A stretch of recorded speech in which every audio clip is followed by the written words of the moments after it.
They came to the forest with nothing but bruised hearts, broken rules, and names the old world tried to erase. Runaways, outcasts. Kids from every corner, every color, every age, brave enough to disappear. Together, they became the ephibs. Under black branches and moonlit leaves, they built what no kingdom would give them. Safe camps became villages. Villages became empires.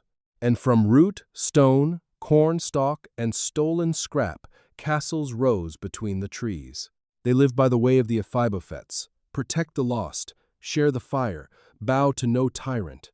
But beyond the forest, the older rulers gathered in suits, uniforms, and cold smiles.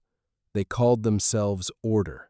They promised control. They wanted every road, every field, every child, every future. Then the sickness showed. Their anger cracked their skin. Their eyes went hollow. Their voices turned hungry. The oppressors were becoming what they had always acted like, zombies in crowns of power. So the ephibs lit the signal fires. A hooded leader stepped forward. A green-haired scout raised the banner. Archers, slingers, builders, dreamers, and rebels moved as one. This was not a battle for revenge. This was a battle to breathe. The forest uprising had begun. And the ephibs would rather be legends among the trees than prisoners in someone else's world. In the dystopian present, the forest was the last place the old world could not control. Beneath black branches and drone-lit skies, the runaways gathered, outcasts, orphans, dreamers, fighters. Every skin tone, every scar, every story, united under one name, the ephibs. They did not come to conquer, they came to live free. Guided by the way of the Ephibophets, they built more than shelters. They raised hidden villages, wooden towers, bridges through the canopy, castles of root and stone. Their law was simple. Protect the lost, feed the hungry, and never bow to fear. But beyond the trees, the older oppressors marched in suits, armor, and rage. They called themselves order.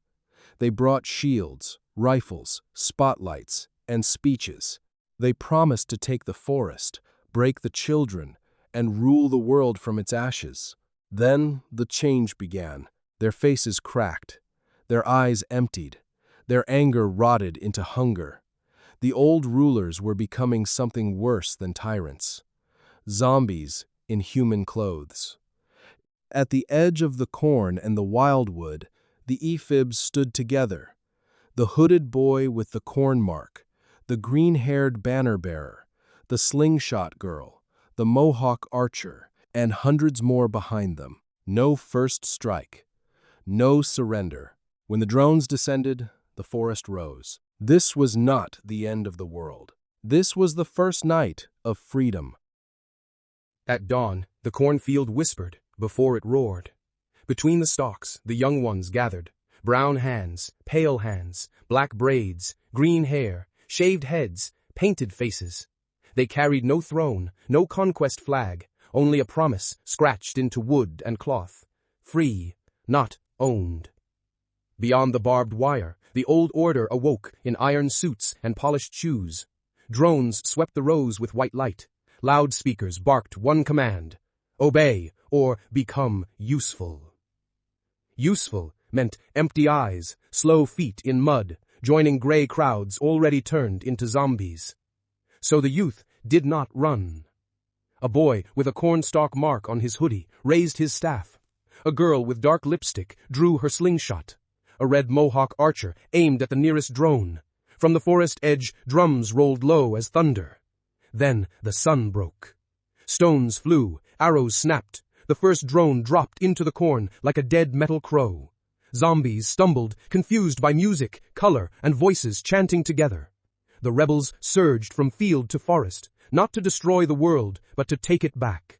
They built watchfires, gardens, treehouse councils, hidden paths, and safe empires where nobody kneeled. By sunrise, the old order knew the truth. You can zombify a crowd, but you cannot bury a future already learning to rise.